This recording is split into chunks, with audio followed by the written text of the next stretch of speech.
Namaste and greetings from Darryl Lyn Jackson, formerly of St Columbs and now Tier Australia Fieldworkers in Nepal, where we work with the United Mission to Nepal.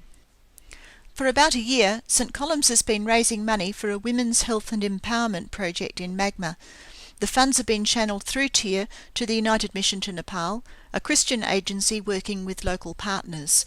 Recently, we've visited the project site and want to share some of that experience with you. The flight in a 16-seater takes about 1.25 hours from Kathmandu to the district centre, Kalanga. The plane bumps down on a gravel airstrip between two hills with sheer drop-offs at both ends. Welcome to Rukum. The district centre is 30 minutes walk away. The next morning we walk for several hours to meet a dirt road that zigzags through steep mountain valleys. A jeep ride reduces the amount of walking and saves a lot of time. Jeeps can get pretty crowded though. At last we arrive in Magma, a scattered collection of settlements clinging to the hilly slopes. It may look beautiful, but life is tough for the people who live here. Our first stop is Ward 5, a neat cluster of houses in the middle of fields green with winter wheat. We meet Sunkoti, the chairperson of the local women's group. She has been trained to grow potatoes, a crop that pays more and has increased her income. Members of the group have been digging pits for toilets. I suggest to Kana, the local UMN health officer, that the toilets will last longer if the pits are deeper. Sharmila's family have dug the pit and built the toilet, but haven't yet installed the pan. Sunkoti's group, the Lorograns women's group, welcome us with rhododendrons, Nepal's national flower. Sita is the facilitator of a nutrition training program for women. So many children here are malnourished. The women come together regularly, cook nutritious food for their children, and learn how to use locally available foods better. We walk onto another group of houses where we meet the Gower Gowans women's group. Water is very scarce here. 40 households rely on a trickle seeping out of the rocks. The collection pond is muddy, so the water is very poor quality. Man Kumari Khatri, the chairperson of the group, explains how vital water is for the community, for health, hygiene and for kitchen gardens. The group is constructing a concrete and stone box to collect the water. Late in the afternoon we arrive at our lodgings, a rough mud and stone building beside the road. This is the washing up area. It's also the face washing and toothbrushing area. There aren't any bathrooms. I've become quite adept at outdoor shaving. My performance usually causes great hilarity among the villagers. The next morning we meet the Pragati Sil women's group in Ward 1. One of the members has donated the use of this field. The women have planted ginger and are hoping to use the income for their group activities. Lots of toilets have been built here. Sunita is the chairperson of the group, and her toilet is clean and well made. Rutkala is elderly and can't get about much.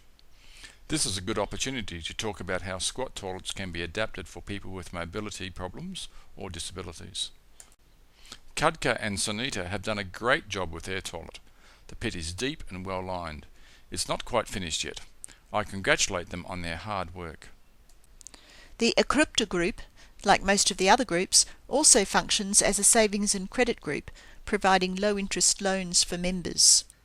Some of these women, along with a few men, form the local water users committee. I talk with them about the tension between the use of water from a spring in Ward 1 that people in Ward 5 also use. With golden grain in the fields all around, it's easy to forget how vulnerable these communities are. A bad season, rain at the wrong time or no rain at all, can leave them desperately short of food. At the school in Ward 3 we meet the members of the local child club. Reshan, at the top right, is the chairperson and also leads the VDC Child Club Federation. These young people are involved in lots of community work, like keeping the playground and nearby areas clean and tidy. They collect a little money from those who can afford it to provide stationery for poorer children at the school. They are also involved in campaigning for more toilet use. Resham shows us the new skilled toilets that are being built. Note the carpenter hard at work on top. Jyotika has been trained as a community mediator and helps to resolve local disputes and diffuse tension. She's also the chairperson of the Dhammachara Women's Group. This group has been working longer than the others on toilet construction, income generation and hygiene. It's great to see that, with little project support now, the changes have been maintained. Tek Bahadur's toilet is amazing. He spent a lot of thought and money in making it a pleasure to use. It's spotlessly clean and big enough to function as a washroom too. Ajay's family toilet is more typical. Simpler construction, but clean, with water available for flushing and washing. Ajay was very keen for us to go, so he could go.